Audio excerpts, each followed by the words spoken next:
I don't have to bring my box. It's a great day. You guys won't have to lift it up.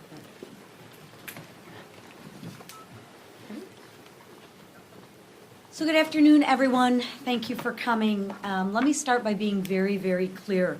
The Iranian regime is not a partner for peace. It is a regime that won't hesitate to kill our troops, our diplomats, or our citizens if given the chance. This is the same regime that has already murdered hundreds of Americans. The same regime that chants death to America actually in their streets. And the same regime that races to develop a nuclear weapon capable of killing thousands more. And you know what? When this regime threatens death to America, I actually believe them. I take them at their word. And I take those threats very, very seriously. And you know what? The American people do too. That's why President Trump's actions matter. Peace through strength isn't a slogan. It's the strategy that has kept America safe for generations. And President Trump just reminded the world that the United States of America will not be pushed around. But while our troops are strong overseas, Democrats here in Washington are playing politics with our security right here at home. Nearly every single Democrat voted against fully funding America's Homeland Security. Think about that for a minute. Let that sink in. Every single Democrat, nearly every single Democrat, I think there was one, voted against funding America's security. Perhaps that's why they didn't stand during the State of the Union. But under the Biden administration, more than 380 people on the terrorist watch list crossed over to our borders. Around 100 of them were released back into the interior of our United States. That's not speculation. That's not politics. Those are the facts. And yet Democrats are still refusing to fully fund men and women who protect our homeland. Our Coast Guards, our TSA agents, and the professionals working every single day to keep our country safe. That's not just irresponsible, it's absolutely shameful. We can debate policy all day long. That's part of the job. But we do not play politics with national security. We do not gamble with the safety of American people, and we do not leave our troops wondering whether we have their back. So right now, thousands of brave Americans standing watch against Iran's threats, and 6 have paid the ultimate price. To the troops supporting Operation Epic Fury, America and Republicans stand with you. We see your sacrifice, and we are praying for your safety. And when your mission is done, we will welcome you home with the gratitude in which you deserve. With that, I will turn it over to the chairman of our Intel Committee, Mr. Crawford. Thank you. I thank our Chairwoman McClain for bringing us together. See how fancy schmancy we are over Very here? fancy, very fancy. I want to first acknowledge the incredible success of Operation Epic Fury. This is a testament of the leadership of the White House, the Pentagon, the State Department. This operation has been a masterclass in American military superiority. We continue to pray for our safety of our U.S. service members, and we pray for the families of those 6 that have been lost in service to this great nation. Let me say one thing that's important to note. This is not a new war. The Iranians have been at war with the United States since 1979. This is a 47-year predicate, and President Trump had the courage and the resolve to say, not anymore, not on his watch, we're going to put an end to this. And for the former military intelligence officers who've served in Central Asia or the Middle East, they know that this is not a new war. It didn't just happen out of the blue. And I would also say this has been an unprecedented level of transparency exhibited by the Trump administration. I certainly haven't seen this level of transparency in my time in Congress or for that matter, I can't recall, even as a military veteran, the level of transparency that's been exhibited by President Trump.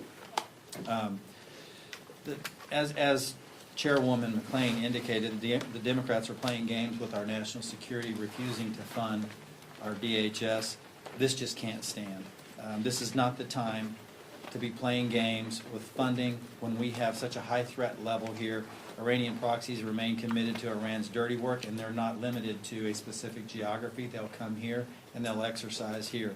Cyber attacks could be particularly damaging here in the United States, and we should never allow lack of imagination to be our downfall. Every single day, DHS remains shut down. The Democrats are sending a message to the American people that they don't care about our safety, they don't care about our national security. With that, I want to recognize Representative Evans.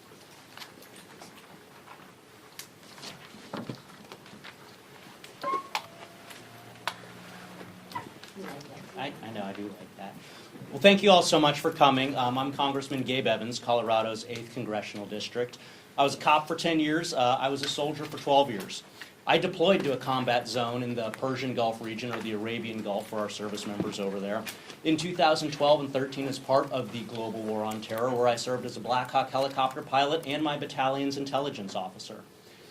I had a 5-month-old son when I left. He had just finished a month-long stay in the hospital. He was 18 months old when I came back. I missed every step. First steps, first words, first Christmas, first birthday. And so I want to speak directly to our deployed servicemen and women. We have your back. I've been there. You're there now. You trained for this. You are ready to deploy, engage, and destroy the enemies of the United States. You are the guardian of freedom and the American way of life. When a nation sends its finest young men and women in harm's way, it is the obligation of that nation to support its warriors.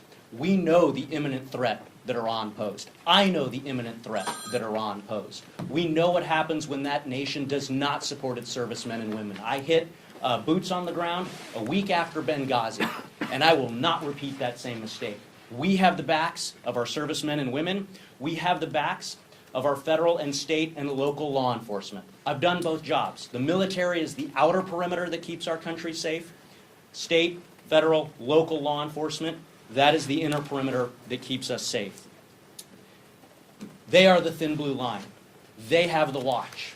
And so to my colleagues across the aisle who are denying our Homeland Security personnel their checks, I urge you, pass the Homeland Safety Appropriations Package so that we can pay the personnel that keep us safe on that inner perimeter here in the United States that work for our Department of Homeland Security. Our nation's security and my constituents' security depends on it. Thank you so much for coming. And now I want to introduce my good friend and colleague and a fellow veteran, Marionette Miller-Meeks. I should lower the podium. Thank you, Representative Evans. The freedoms we cherish, the freedom to speak our minds, the freedom of the press, the freedom to vote and pursue the American dream are not guaranteed by words on paper alone. They are secured by the courage and the sacrifice of men and women who wear the uniform of the United States. And as a 24-year military veteran, married to a 30-year military veteran, the father of a veteran, and of whom 8 children in our family, 6 of them served in the military, I know that truth all too well, ready to deploy at a moment's notice. Today I want to shine a light on 2 brave Iowans who gave their lives in service to our country.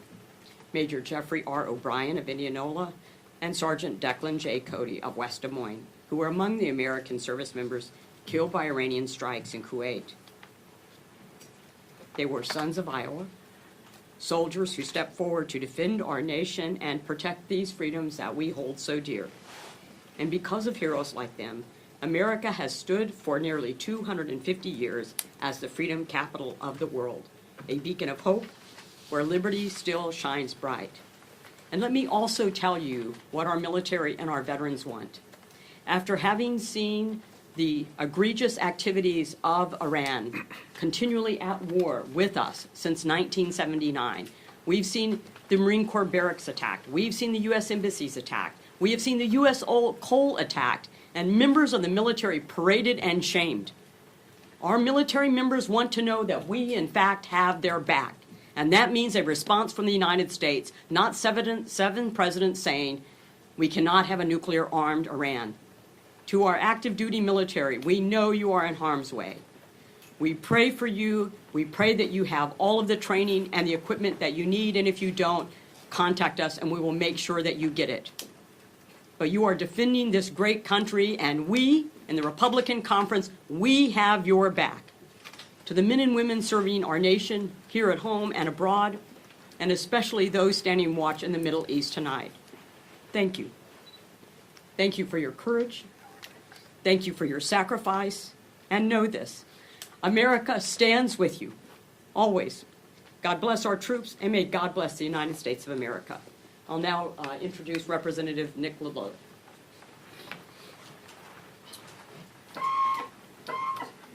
Thanks, good to be with you all.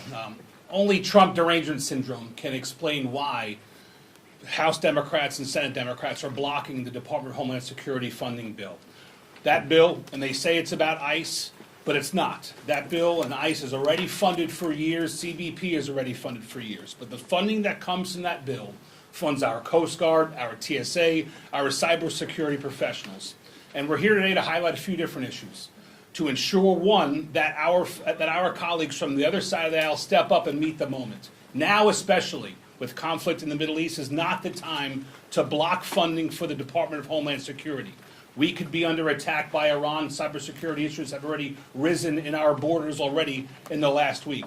It is time for Senate Democrats and House Democrats to do the right thing for the country and to fund the Department of Homeland Security appropriations bill. They should reject the notion that that party has had for the last few years to reject everything that President Trump has had. He's right to support funding for the Homeland Security Department, and I urge my colleagues to do the same. I want to bring up my friend from Iowa, Air Force veteran, Representative Zach Nunn. It's always a privilege to go after a Navy man. Thank you very much, sir. Friends, this week Iowa will receive two more of its own who died in defense of our nation. This follows on a trip that many of us had to Dover earlier this year to receive two Iowa guardsmen who were serving in CENTCOM, killed by terrorists, and had the opportunity with the Iowa National Guard, a unit in which I have served, to be able to take action and eliminate that threat through Operation Hawkeye Strike. The brave actions of our men and women in uniform, whether it's in the Department of Defense or the Department of Homeland Security, is a direct reflection of the commitment that young people across our country are doing to protect all of us. As is noted, less than 1% will put on that uniform, but they will defend the 100% here on the home front. I want to share the names of Sergeant Deacon Cody. Cody was 20 years old. He followed a pathway that was very similar to my own. We both went to Drake University. We both wanted to serve our country. This young man actually was ahead of me in line. He was already a staff sergeant at age 20. With his family's blessing, he went to go serve in the Middle East. And he was serving with the detachment out of Des Moines, the 103rd Expeditionary Sustainment Command. There he was joined by his major, Jeffrey R. O'Brien, from Waukee, also growing up in Indianola, Iowa. He was a senior NC officer who had dedicated decades of his life to answering the call and mentoring young troops. This week they will come home with a flag not flying over their home, but draped over their coffin. The reflection of 6 KIA are a reflection of the ultimate sacrifice put forward to defend this nation. But they're also accompanied by 9 wounded in action. We spent most of the day on the phone yesterday with the spouses, with the families, with the kids, as they were evacuated from Kuwait under a barrage of Iranian weapon systems. I'm happy to report that they are now safe in Germany, waiting for their family. Their wounds are still under assessment, and I won't make any comment on their health or their final diagnosis until the families are with them. But I will say this, that the toll that's being taken, not just on those serving on the front line, but on the simple fact of trying to get Americans back into country, 17,000 of which have been done so bravely by our State Department and our Homeland Security, as well as the families just trying to get on a plane today. They'll pass by another group of individuals in uniform, our TSA agents. The same TSA agents who I awarded just 30 days ago a distinguished medal for their longest shutdown without pay. Frontline members of our security apparatus, protecting all of us, who now are facing no pay again. And while they're joined by brave sailors from the Coast Guard, members of FEMA, thousands and hundreds of thousands of individuals who are paid under the DHS budget, tragically, my colleagues on the other side have seen fit to continue this shutdown that deprives not only national security, not only the pay for these individuals, but makes it hard for a family member to be able to visit a wounded veteran in a time of crisis like this. Americans know it doesn't need to be this way. I'm proud of our leadership for continuing to fight forward, to recognize that we should fully fund our government, something that's not been done in the appropriate way since 1993, but most importantly, that we defend the things that matter, our nation. So for that 1% of Americans wearing the uniform, whether overseas or at home, not only do we thank you, we have an obligation to you. I'm proud to say that this team is standing up to do the right thing in the same way that you have. And as a combat veteran like so many on this stage who have flown these operations in the Middle East, our security at home starts with our security overseas. The most important security is the one that takes all of us into account, including our families, right here on the home front. Thank you very much, Lisa. With that, I'd like to invite my very good friend, a aviator, a helo specialist, a Navy veteran, Ms. Jen Kiggins, to come to the podium. Thank you, Zach. It's a privilege to be here. I'm Congresswoman Jen Kiggins. I proudly represent Virginia's 2nd District, home to our East Coast Navy. When you turn on the news at night, you most likely are seeing an F-18 taking off an aircraft carrier, probably from my district. We're so proud of the men and women who have stepped up to serve. You know, we joined the Navy. I'm a Navy veteran, married to a Navy veteran, mom, proud mom of a future Navy veteran, active duty Navy pilot. When we join the Navy, when we put that uniform on, we don't join the Navy to sit at the pier. We join the Navy to take that warship to sea, to be that tip of the spear, to be that deterrent. I couldn't be more proud of the men and women who are serving in the Middle East right now, especially the sailors from my district, but all of our military members. We're asking them to do an important mission, to finish the work that was started by Iran decades ago when they declared war with America. They've been chanting death to America in their streets for decades now. So the fact that this administration has put their legacy on the line and has taken that step to say we'll tolerate this no more and to make our country and our world a safer place, I couldn't be more proud to be a part of that team. At a time when we're asking so much of our military members and their families, I want to encourage my colleagues across the aisle to step up and support our military like this group of Republicans in our Republican conference has done. Right now we're playing politics with something like the Department of Homeland Security funding. I don't need my active duty members to be worried about the safety and security of their families that they've left here in the homeland. We need to go ahead and stop playing politics. This is a time to be unified, a time to stand together with our military and our military families so they don't have to worry about that safety and security piece. So I couldn't be more proud of the men and women in my district. I couldn't be more proud to stand with them every day of the week and to remind them that not just me, but my entire conference, the people on stage behind me, and the people here in Washington have their backs. We support them every day of the week. God bless each and every one of them, and God bless our great nation, the United States of America. Thank you, and I give the floor back to our chairwoman, Lisa McClain.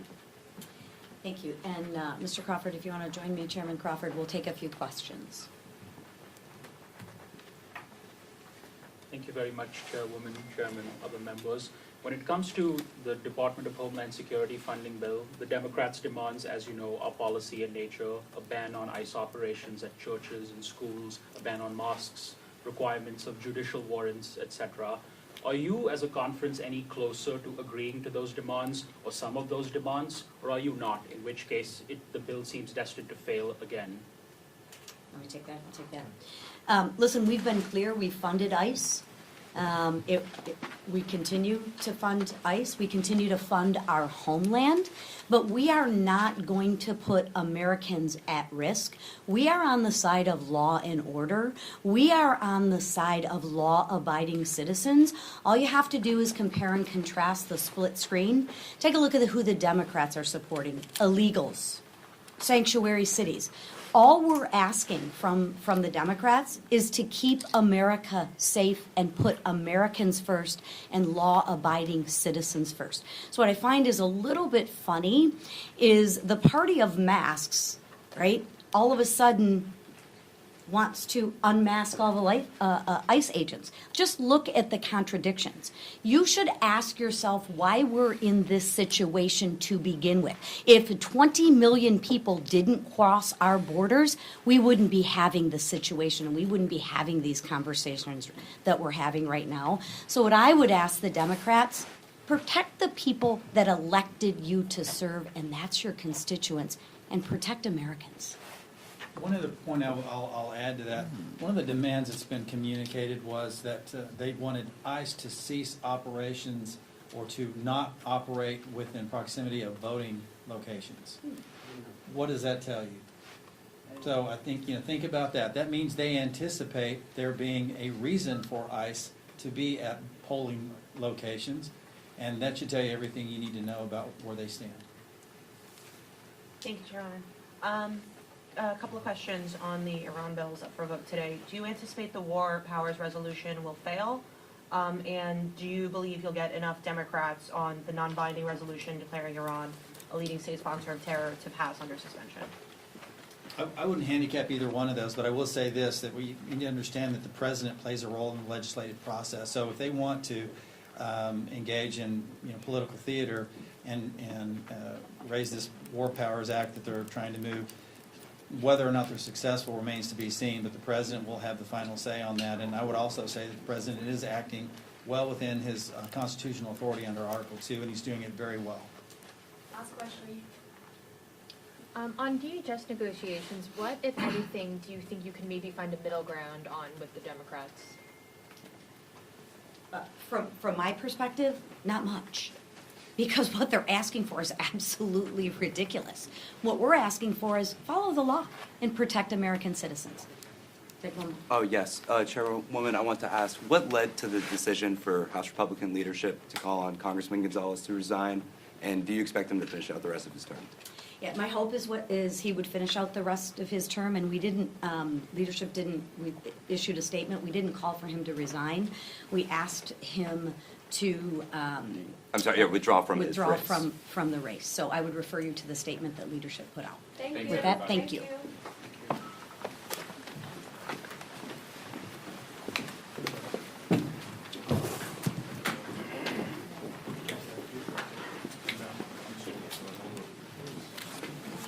Oh, Lolo.